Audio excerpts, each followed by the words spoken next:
Greetings and bienvenue, Midnight Crew. Thank you for returning to this broadcast. And welcome to new viewers joining us for the first time. If you like a video, then feel free to subscribe. Hello/X/. My father is a skeptic in regards to paranormal happenings. Just today we talked about a friend of the family who recently moved into an old farmhouse where the previous owner died. He's had some stuff happen, especially related to the basement. He swears he switches off the light and has it turned on again when he returns to the basement. This happened a couple of times. One time last summer they had the basement window open and closed it upon going to bed at night. The next morning, it was open again. My father disregards all of that and just says it's impossible for something like that to happen. He does believe in some things like predetermination. That is, it is predetermined how long each of us has to live, destiny, etc. So now to enlighten him a bit, I ask you to post as many incidents you can think of that have to do with paranormal activity and could not have been explained. Anything goes: poltergeists, hauntings, people, objects disappearing, etc. Thanks. Okay guys, I don't browse anything other than fit and biz, so I don't know this board culture at all. Just please give me some insight here. It will be long, but please give it a read. I have wanted an explanation for so long. Here we go. Let me preface this all by saying that I am not a superstitious person. Everything about paranormal shit just seems corny to me. I am the most pragmatic and skeptical person I know by far. But there were a series of incidents that changed my mind.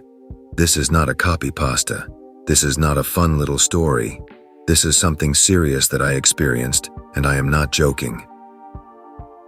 So me and my best friend used to hop the fence at his place and go mess around on a golf course late at night. I mean, like past midnight late. We would do it because there was a good amount of woods surrounding the course and there was a broken down bridge and other things that we could explore. The age at the time for both of us was 16. So basically we would just shoot the shit out there exploring different things, just being dumb teenagers, I guess. What we noticed every time we went out there, however, was what sounded like a rock being thrown in our direction and landing near us. There would be dull thuds near us as we walked further into the woods part of the course, and every night we went out there they would get louder and louder. Now, out of curiosity, we of course started to go out more and more. The rock sounds felt like they were getting louder and louder, and we started hearing seriously creepy noises. I am making a list of the incidents that I cannot explain below. Incident 1. We were climbing up and down an old broken down bridge that had been demolished. It was next to a reservoir, a pretty cool location. Anyways, one day my buddy boosts me up so I can reach the upper ledge, Uncharted style. Once I get up there, I'm chillin', and I hear a suddenly startlingly loud bang against the steel railing of the bridge. Like the metal railing was reverberating. That's how hard it was. Now I thought my buddy had thrown a rock up at the fence to spook me, so I told him to shut up. I look down and he is just giving me this expression of pure fear. I realized that the metal railing on the bridge had been hit extremely hard with some object. We book it out of there.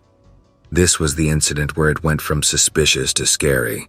Possible explanation: kids or weird homeless people throwing rocks at us.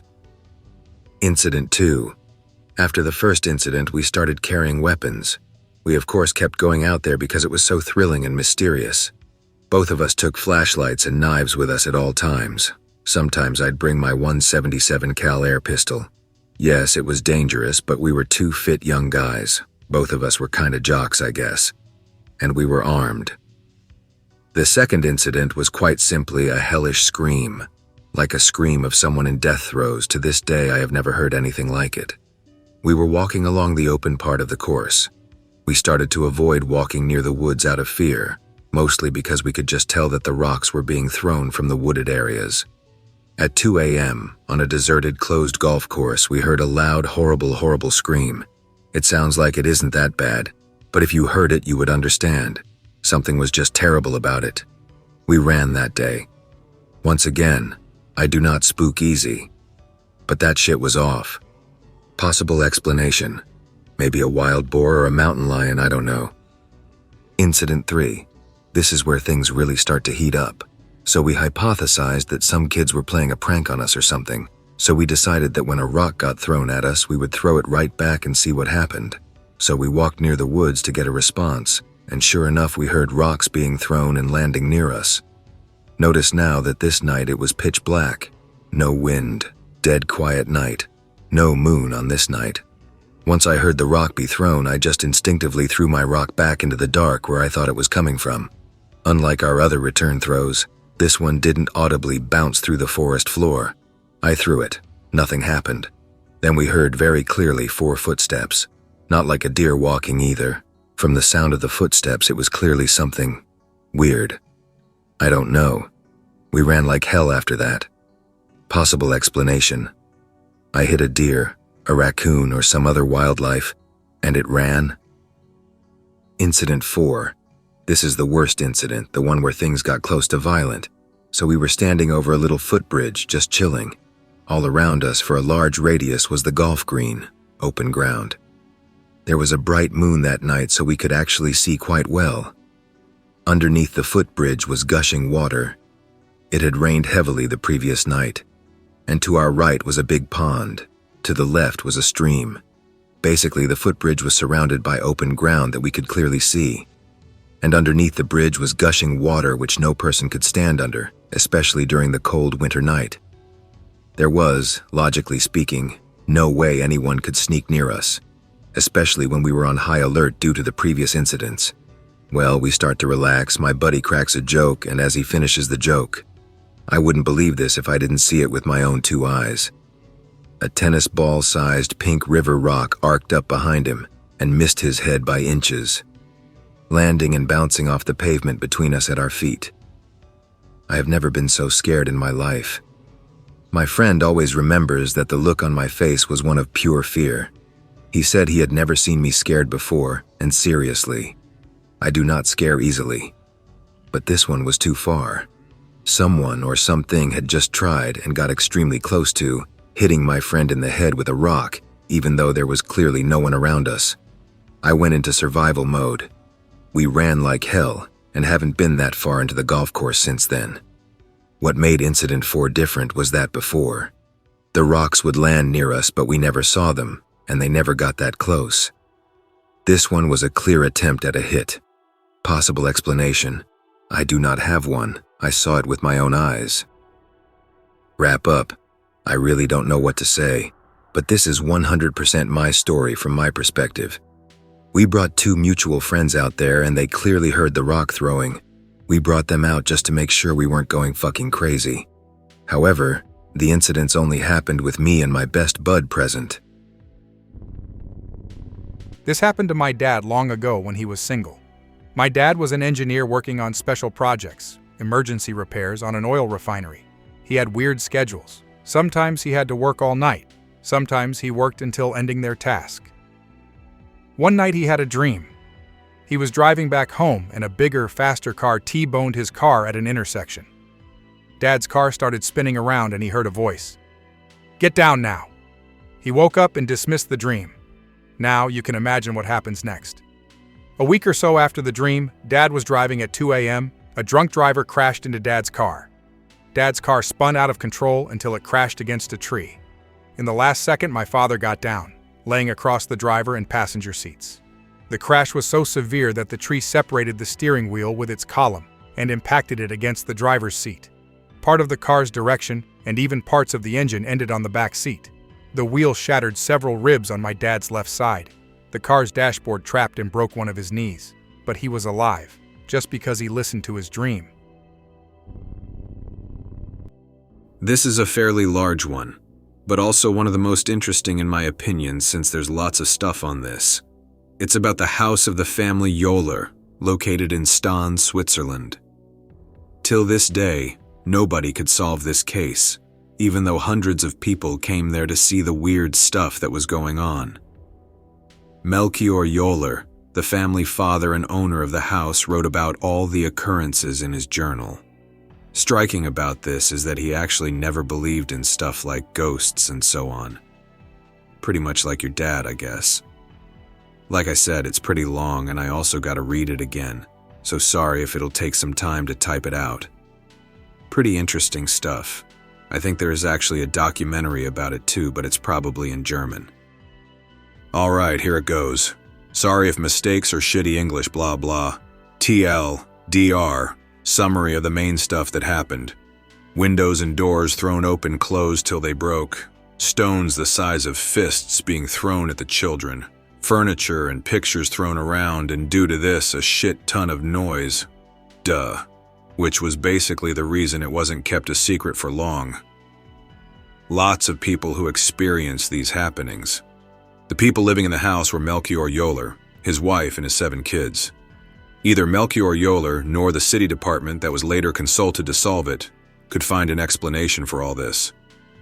The first occurrence happened on the 5th of June in 1862. His son Oscar was found unconscious in his room, lying on the floor. Later, Oscar said that he went into his room and closed the door. A few minutes later, there were 3 knocks on his door, and it flew open. He reported seeing a white figure he couldn't quite make out, and then everything went black.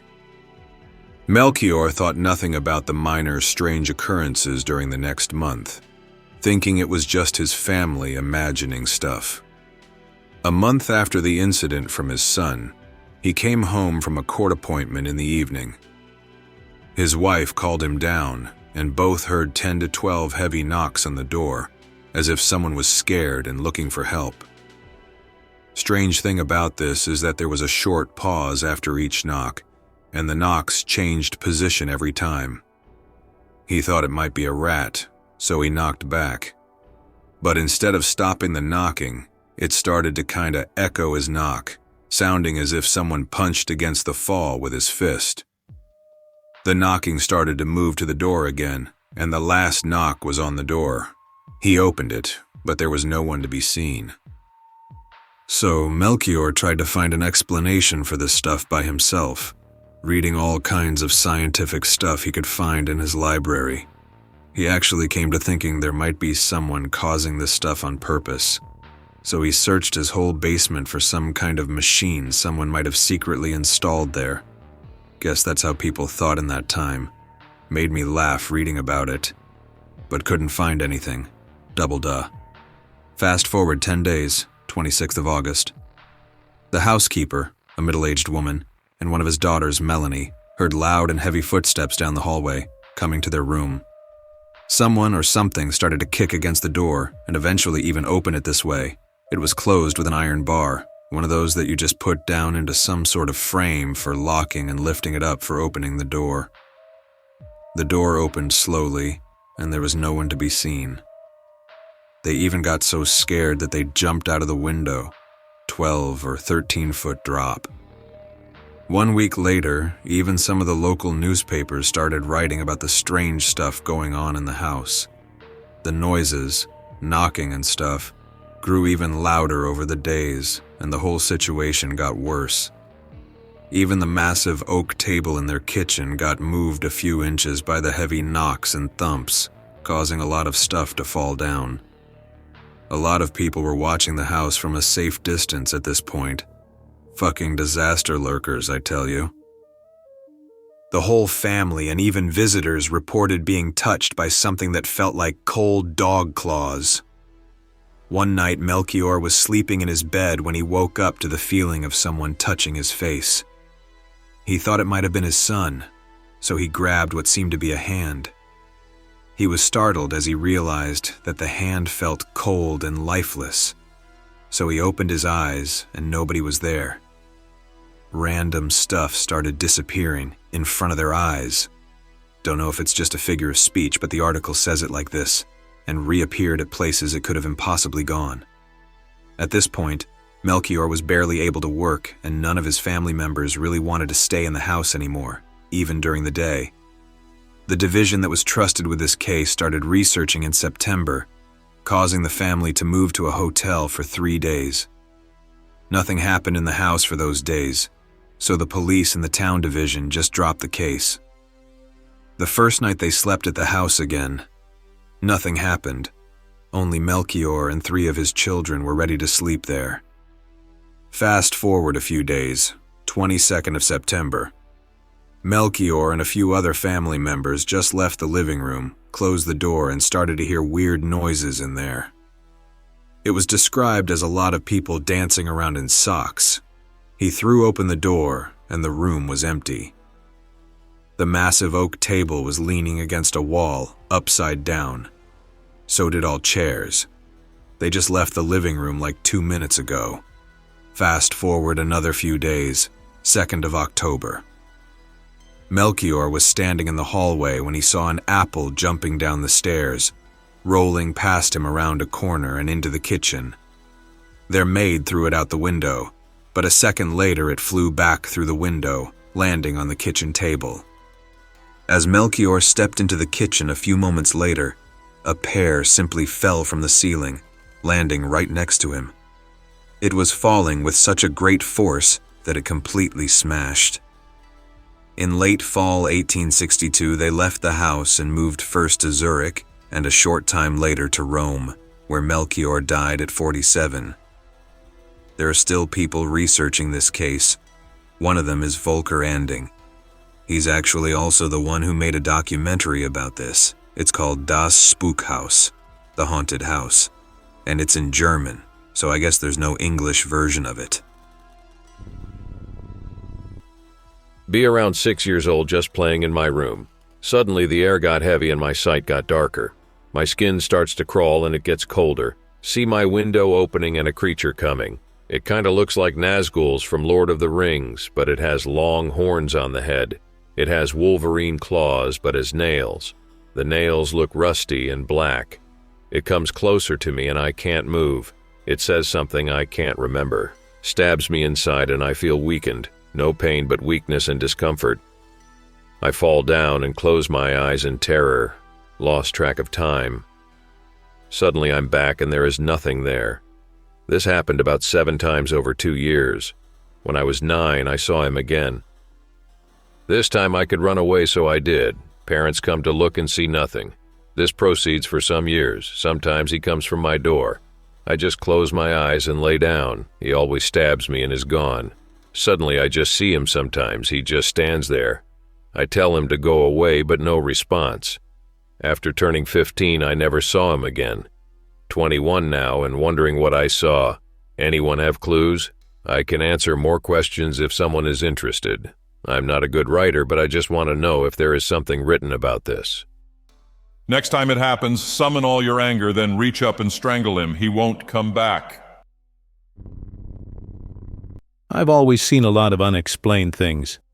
My grandmother says I'm clairvoyant and post-cognitive, but I've never been so sure. My earliest memory is playing with my toy horses. My carpet was a sort of brownish gold, so I used to pretend it was hay. And there was a shushing noise. I looked up to see a hand sticking out of my wall. Just a hand, no blood or guts. Just like somebody had stuck a fake hand on the wall, but the hand was twitching. I saw flashes of a little girl in a backlit hallway, lined on either side by lockers.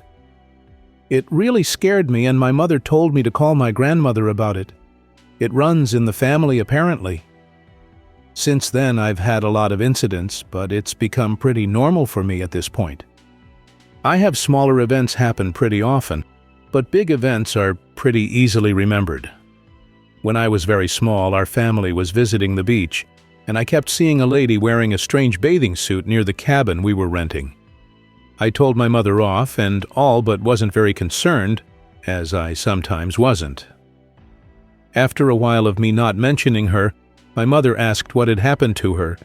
I think she thought she was an imaginary friend, and I told her simply that she had started crying and walked into the ocean. Didn't seem weird until the bed and breakfast owner heard me talking about it. Turns out his mother had drowned herself in the 40s after a long battle with depression. I've got a few more. I'll add in chronological order events that I consider big. So none of the random person walking down the hallway or anything fleeting like that.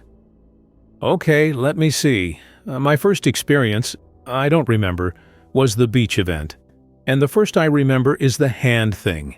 I guess the next thing I remember is at my grandmother's house.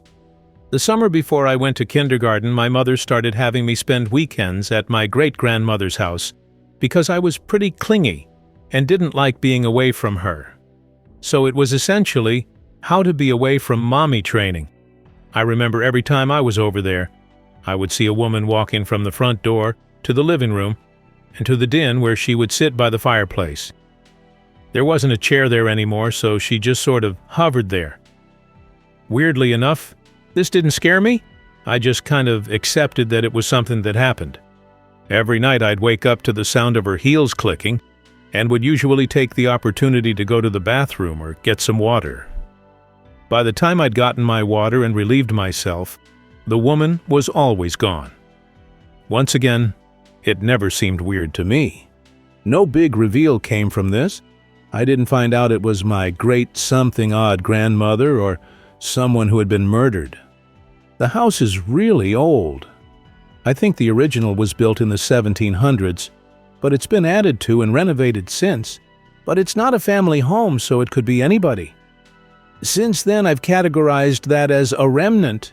It's not really a ghost, I don't think, but sort of a leftover energy left behind by somebody. Not them, exactly, just an imprint. The next big event I can remember was when we moved from a trailer to an actual house. We moved in the summer, so I enjoyed running around in the acres of woods behind the house. We didn't own any of it, but the owner didn't care about my brothers and I running around. I saw a lot of things in the woods, but the first thing that sticks in my mind, I'm not sure how old I was, a little after the incident with my grandmother, I think. I used to see a little girl in the woods. She was all bundled up but didn't have any shoes on. I assumed it was a neighbor kid and wasn't concerned that I never saw her where my brothers could see her. Like, if they had already gone around a bend in the creek, I might see her on the bank that they were facing away from. I was confused, though, why she had on so many clothes in the summer, but no shoes. I pretty much was at peace with the girl's presence for the rest of the summer and fall, but didn't get a good look at her until the winter. My room was always kind of cold, so I had a big down blanket and flannel sheets. I remember hearing a tapping at my window and looking out to see the little girl looking at me. I could tell she had loose pigtails now, but they were off-center, and one was almost completely out of the hair tie. I also remember her lips were pale. I figured that she was cold, the mind of a little kid, especially since I remembered she didn't have any shoes. I opened the window, but she just sat and kept staring at me. I was on the second floor once again, didn't concern me. Finally, I thought to tell her to come in, and she disappeared. I remember being a little surprised about this, but more worried where she went with her lack of shoes. Not too worried, though, since I shut the window, kept it unlocked, though, and went back to bed. I live in a mildly haunted house. That stuff happens to me on the regular. I'll hear things moving and light banging from the basement. A light in one of the creepier rooms in the basement likes to come on randomly. My friends like to keep the door to the basement closed and locked because they're creeped out by it. Occasionally, we'll hear light banging on that door. The light in my ex-roommate's room, now empty, randomly comes on. I hear things shift and move occasionally in the kitchen. Once I was in the shower when I was living alone, and I clearly heard a loud bang like something heavy fell off my dining room table. I got out, and nothing had moved or fallen. A few weeks ago, I got shit-faced drunk with some friends. They left to get McDonald's and didn't close the door all the way. The seal is bad, so you have to pull it closed hard or it will open. It blew open, and I didn't want to get up to close it, drunk. Then it slammed shut. Ghost did something good for me. Also, there is a small trapdoor-looking entrance to the attic above the stairs leading to the basement. The ceiling is roughly 15 feet above the stairs, so it presented a challenge to my friends and I, who desperately wanted to get in the attic. The one time we got close, we discovered that it was nailed shut. I forgot to mention a couple things that happened to my ex-GF when she moved in with me. Shortly after moving in, she heard loud banging on her bedroom door when both my other roommate and I were asleep. She also saw an ashtray fly a couple feet across the room when she was cleaning. When I first moved in, I lived in the basement. I'd hear footsteps going up and down the stairs when my roommates were asleep. When I was gone, my roommates would hear voices and things moving in the basement. Sounds like a pretty chill ghost. Poltergeist. spirit or whatever. Did you ever hear something about the history of that place? Any deaths or something? Always dreamed of living with a cool ghost that does shit for me, like closing doors and stuff. I don't know anything about the house's history other than that it's old. If I remember correctly, it's from the 30s or so. Maybe not that old, but it's got this awesome light fixture in the living room that you can pull down to chest height. The maintenance guy said that it's a really old style that's not used anymore. Also, the wiring is atrocious. Another thing, when I'm watching Netflix on my PS3, it will randomly pause and unpause in the middle of a movie. Don't know if that's just Netflix, though. Alright, I found a really interesting one. First, a little more info before I start typing the rest out. Signs for the so-called poltergeist phenomena are mostly doors and windows opening and closing, in most cases with a lot of force. Indefinable banging sounds or other noises. Disgusting smells, often described as the smell of rotting flesh. Moving furniture and other things. Sudden temperature changes, mostly from warm to ice cold. Objects that dis and reappear. Things and even humans levitating in closed rooms. The term that's used by researchers for most of these cases is RSPK, recurrent spontaneous psychokinesis. There seem to be two kinds of poltergeists or hauntings. The first one is caused by the location itself and will only occur there. The other one is caused by a certain person and will continue after leaving the place where it first occurred, as long as the person is there. The case I'm going to post is the Poltergeist of Enfield. Enfield is a district north of London. It's about a mother and her 4 children. The incidents happened from August 1977 to September 1978. The article calls it the most spectacular case of RSPK that was ever documented. Apparently, a lot of different people tried to solve this case, and more than 1,500 phenomena were recorded. Anyways, I'm going to start translating and typing out the rest. The first things that happened were noises, like in pretty much all other cases. It sounded like someone was walking around the rooms without shoes on. A little bit later, the knocking sound started. They continued for the next 11 months, by the way. There was even a voice that could be heard, insulting visitors. It was described as harsh and deep. It has been recorded, and the voice said to belong to their 72-year-old neighbor, who apparently didn't know shit about this. One woman who heard the voice over the radio identified it as the voice of her uncle Bill Haylock, but they never found any proof to whose it was. One photographer was hit by a toy block that was thrown to his head without anyone being near him. Paper and clothes started to burst in flames. So did a pack of matches in a drawer till it went out by itself again. Objects that were lying directly next to the burning things didn't show traces of burning. Metallic objects and silverware were twisted, apparently all by themselves. They also found 3 stone pieces lying in different rooms that were later identified to be fragments of one stone. Apparently the ghosts had a lot of power, since a part of their fireplace, one that was running on gas, was simply ripped out of the wall. The grid flew through the whole room. There were also pieces of furniture that started to levitate. A massive closet, a heavy couch, and a big bed. The cause for all this seemed to be the 12-year-old Janet. She was the one who seemed to speak with the deep man's voice. She was even levitating a few times. 2 times she suddenly just started to lift up into the air inside the house. She was thrown out of her bed so often that she started to sleep on the floor, but she was sometimes found sleeping on the radio. Guess it was one of those big, old ones. Side note by me. A lot of people actually don't know that most poltergeist cases are caused by persons. Mostly younger girls with a lot of psychologic pressure. It's a form of psychokinesis, like I already said. So it's actually paranormal, but not really ghosts or something like that. Back this summer I was out camping. Mind you, this is rural Montana and I went pretty far into the mountains. I was there for maybe 2 days fishing at this mountain lake alone, and on the second night shit got weird. I was sitting by the fire and it was pitch black. There was no moon out at all, and the light of the fire made it really hard to see more than a few feet because of the difference in brightness. Something seemed wrong the entire day, actually. I didn't hear a single bird all day or anything else for that matter. It was dead silent all day long and into the night. There weren't even bugs making any noise. Anyway, that night I was sitting by the fire cooking a can of chili because I hadn't caught a single fish all day long. It was right as I lit up a cigar that I brought with me that I heard this faint grunting sound. It was very animalistic, but somehow off. It was about a couple of 100 feet away, but I kept on hearing this animal move around. It sounded like it was kicking rocks around or something. It got closer and closer until I could barely see this faint glow of this thing pacing around me, with its body parallel to me, but it was looking right at me. I mean, straight at my face. I figured it was a mountain lion or a bear, so I loaded my rifle and pointed it at it in case it came closer.